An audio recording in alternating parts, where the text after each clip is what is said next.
Welcome. This is designed to provide some advice for parents around anxiety, which has been created by GHL, Fiona and Lucy, and Melissa Parry from the EPS. We are just going to add some information about the case studies initially. So it's a case study based on some examples parents have sought advice and support for. Each child or young person and their situation or circumstances will be different. This recording provides some general advice and top tips. However, more specific support may be required to support your child with referrals to appropriate services or agencies. It is important to remember that school staff are available and happy to help. Please do not be afraid to seek support from them.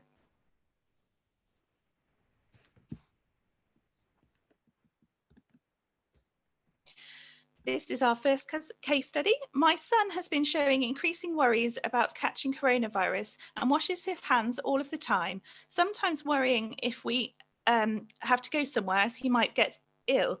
He is concerned about going back into school, and in honesty, I also worry a bit, but he seems to be more worried than I would expect. Also, he has said he doesn't want to go back to school as he will have to leave me in case I get ill, and he has said he worries that he will find school hard as he thinks he might get left out of games or will find the work hard. What can I do? So from a school point of view, be reassured that your child will not be alone in these worries, and school staff will be very aware of this and will be able to help children manage their worries and concerns around this.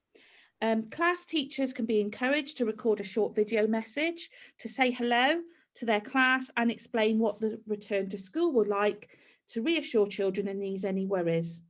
This information would be likely to cover things such as hand washing, bubbles and daily routines that will be followed. The school may be able to offer regular, quick emotional check-ins through the day. These would just take place at regular intervals, and it will just literally be sort of, how are you feeling, how are you? And then based on how that child responds, that member of staff then can sort of follow that up.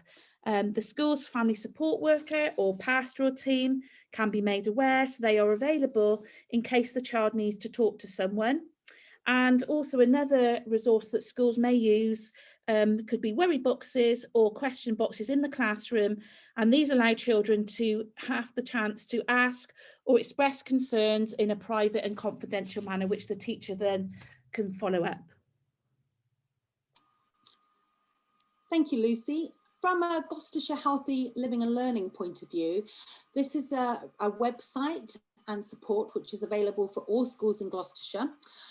We help to provide for teachers all different resources to make the PSHE curriculum really accessible and for children and young people to get the support. So from the GHLL resources, Make Me a Superhero is something which looks at resilience. The 5 Ways to Wellbeing, which includes singing, activities, as well as a Focus for Learning resource, which looks at a more mindful approach.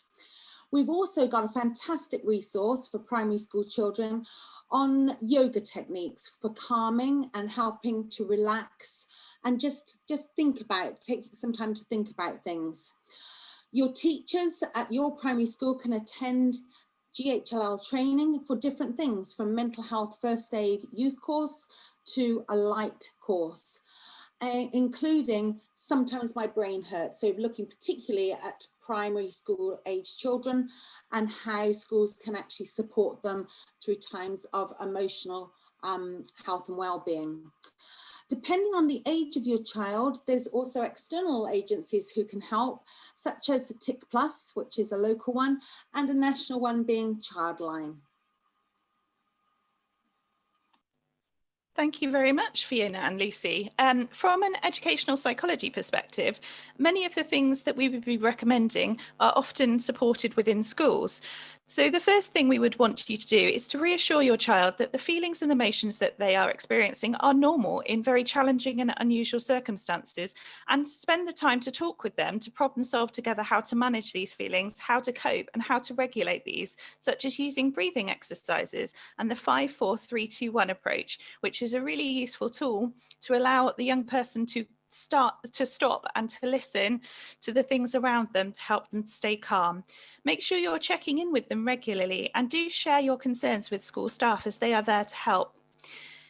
Think about helping them to identify what are the key things that are worrying your child, so you can come up with a plan together with the school to help and to build their resilience and make use of places like safe spaces.